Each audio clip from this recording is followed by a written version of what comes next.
네, 오늘도 말씀을 사모하는 마음으로 나오신 우리 모든 성도님들을 환영합니다. 오늘의 말씀을 통해서 하나님께서 모든 성도님들에게 크신 은혜 부어주시기를 소망합니다. 오늘의 말씀은요, 어제 함께 우리가 보았던 3장의 말씀으로부터 이어지는 그러한 말씀의 내용입니다. 에가의 화자는요, 1장부터 지속적으로 지금 현재 자신에게 놓인 상황, 이 예루살렘의 패망과 황폐화를 슬퍼하고 있습니다. 1장에서는요, 이전의 영광과 비교하여 무너진 예루살렘의 현실을 슬퍼하고 있죠. 전에는 사람이 많았지만 이제는 적막하게 변해버렸고, 전에 가깝게 지내던 나라들은 이제는 아예 관심도 없고 도움을 주고 있지도 않습니다. 도움을 청할 곳도 위로받을 곳도 없음을 한탄했죠. 2장에서는요, 하나님께서 예루살렘에 얼마나 큰 진노를 쏟아내셨는지를 노래하였습니다. 마치 예루살렘의 원수와 같이 그 모든 죄악에 대해서 처참하게 심판을 하셨다라는 것이죠. 그리고 3장의 전반부에서는요, 이 모든 상황들로 인해서 예루살렘이 겪는 고통을 여러 가지 비유들을 통해서 나타내고 있습니다. 어둠 속을 걷고 뼈를 꺾으시고 화살에 맞고 조롱거리가 되어버렸죠. 이렇게 에가의 화자는요, 극심한 고통 속에서 절망을 노래하고 있습니다. 그리고 그 모습은요, 오늘 우리가 함께 읽은 첫 구절인 19절에서도 나타나고 있습니다. 고초와 재난을 쑥과 담즙으로 비유를 하는 것이죠. 쓴 쑥과 그 담즙을 그것과 같이 그 고난이 자신에게 너무나도 쓰고 고통스럽다라는 것이겠죠. 그래서 20절에서 말하는 것처럼 그 쓴 쑥과 담즙을 기억하면 너무나도 내 마음이 낙심이 된다라고 말하고 있는 것입니다. 지금껏 우리가 말했던 것처럼 나라가 황폐화되었고 아무도 도울 리는 없고 혼자 남아 버려진 것 같은 이 기분 속에서 소망이 아예 끊어진 것 같은 기분까지도 들게 되었다라는 것입니다. 그런데요, 이 모든 분위기가 21절부터 급격하게 변화하게 됩니다. 우리 시간 21절 말씀 함께 읽어보도록 하겠습니다. 21절 말씀, 이것을 내가 내 마음에 담아 두었더니 그것이 오히려 나의 소망이 되었사오문. 아멘. 쑥과 담즙을 내 마음에 두었더니 그것이 오히려 뭐가 되었대요? 소망이 되었다라고 하고 있습니다. 왜 갑자기 지금까지 어떤 고통을 상징하는 상징물인 이 쑥과 담즙이 어떻게 소망으로 변화할 수가 있었을까요? 그것은요, 이 쓴 쑥과 담즙이 이스라엘 백성들에게 어떤 한 가지 기억을 떠올리게 하였기 때문입니다. 어떤 기억이냐? 출애굽기 12장 말씀을 통해 우리가 확인을 해보겠습니다. 출애굽기 12장 8절부터 11절 말씀인데요, 제가 읽어드리겠습니다. 그 밤에 그 고기를 불에 구워 무교병과 쓴 나물과 아울러 먹되 날 것으로나 물에 삶아서 먹지 말고 머리와 다리와 내장을 다 불에 구워 먹고 아침까지 남겨두지 말며 아침까지 남은 것은 곧 불사르라. 너희는 그것을 이렇게 먹을지니 허리에 띠를 띠고 발에 신을 신고 손에 지팡이를 잡고 급히 먹으라. 이것이 여호와의 유월절이니라. 아멘. 자, 이 말씀은요, 출애굽 당시 그 유월절에 대한 말씀입니다. 유월절 여러분 어떤 절기죠? 이스라엘 백성들이 애굽에서 종노릇하면서 모진 고난을 겪고 있을 때 하나님께서 모세를 보내셔서 그를 통해 백성들을 애굽에서 구원하신 그 출애굽, 그리고 그 재앙의 마지막 10번째 재앙으로부터 이스라엘 백성들을 구원하신 것을 감사하면서 기념하는 그런 절기입니다.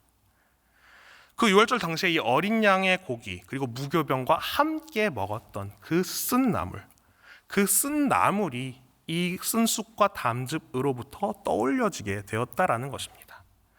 그러면 이 유월절을 통해 백성들이 상기시켰던 것은 무엇이었을까요?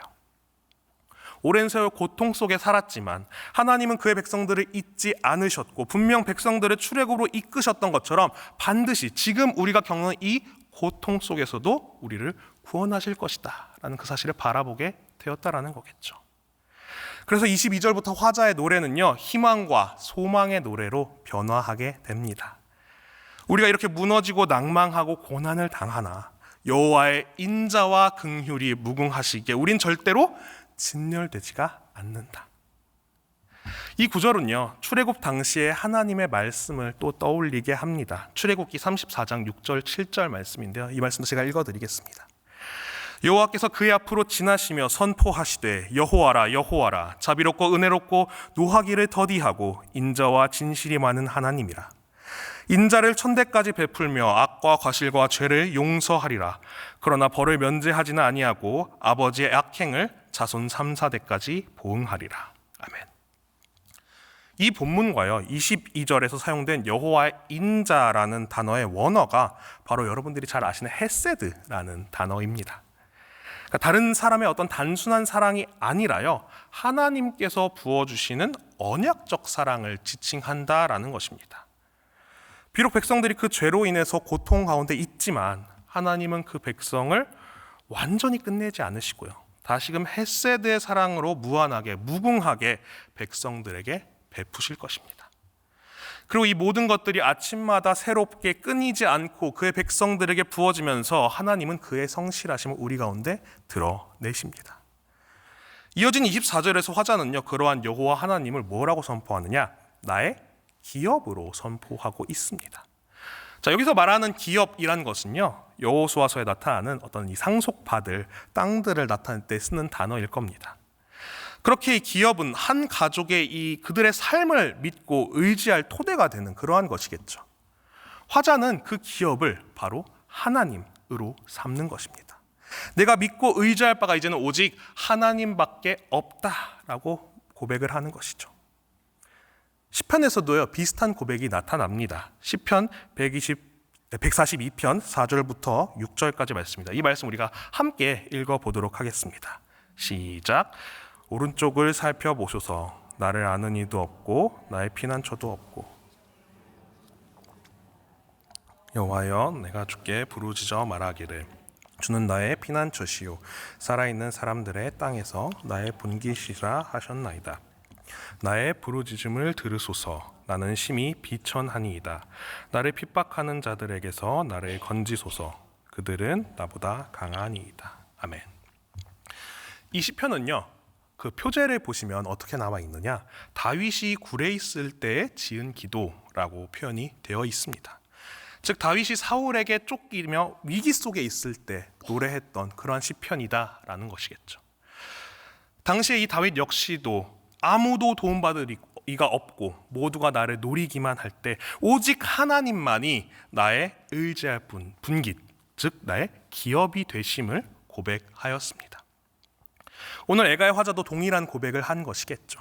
지금 내가 이렇게 고통 가운데 있고 아무도 의지할 곳이 없지만 인자와 긍휼이 크신 주님, 오직 주님만이 나의 의지할 기업이 되십니다 라고 고백을 한 것입니다.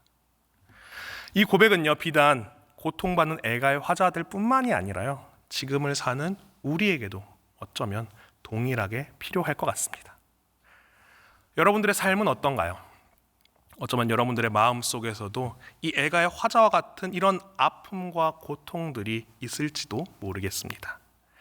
여러 어려움 속에서 내 고통을 세상 가운데 이야기를 했지만 그들은 다 외면하거나 나를 속였고 그렇기 때문에 도움을 받을 곳조차 보이지 않는 이 암담한 상황이 동일하게 우리의 마음 가운데도 있을 수가 있겠죠. 그때 바로 우리가 바라보아야 할 분이 바로 우리의 주님이시다라는 것입니다. 주님은요 인자하시고요 자비로우시고요 노하기를 더디하시고요 은혜가 많으신 분이십니다. 그리고 그 은혜는 아침마다 늘 새롭게 부어집니다. 우리가 의지할 분은 오직 그분밖에 없습니다. 세상의 어떤 지식도 재물도 심지어는 우리 자신의 생각과 행동도요 우리 자신을 구원할 수는 없습니다. 오로지 주님의 인자와 긍휼이 그리고 매일마다 일하시는 그 성실하심이야말로 우리를 구원하실 수가 있습니다. 오직 주님께 우리를 맡기시기 바랍니다.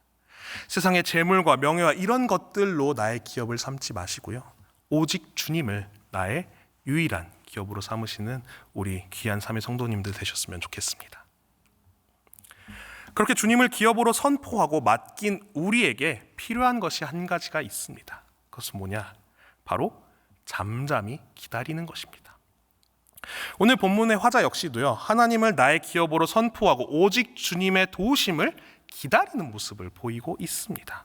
여러 구절들을 통해 우리가 주님의 일하심이 임할 때까지 기다리면서 잠잠히 있어야 한다라는 것을 이야기하고 있는데요. 25절에서는 기다리는 자들에게 여호와는 선하시다. 26절에서는 잠잠히 기다림이 좋도다. 29절에서는 입을 땅에 티끌에 대라 라고 말하면서 우리가 잠잠할 것을 이야기를 하고 있습니다.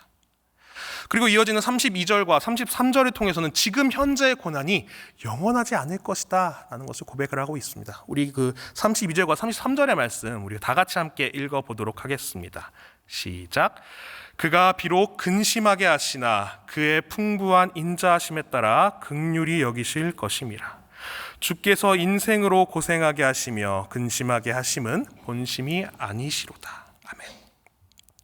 이 구절에서 화자가 고백하는 하나님께서 근심하게 하는 것이 본심이 아니시다라는 이 말은요, 하나님께서 지금 우리에게 고난을 내리심이 우리가 그 고난으로 인해서 완벽하게 멸망하는 것을 원치 않으신다라는 것을 의미하는 것입니다. 그리고 이어서 그 고난이 임한 이유를 하나님의 공의로 설명을 하고 있습니다.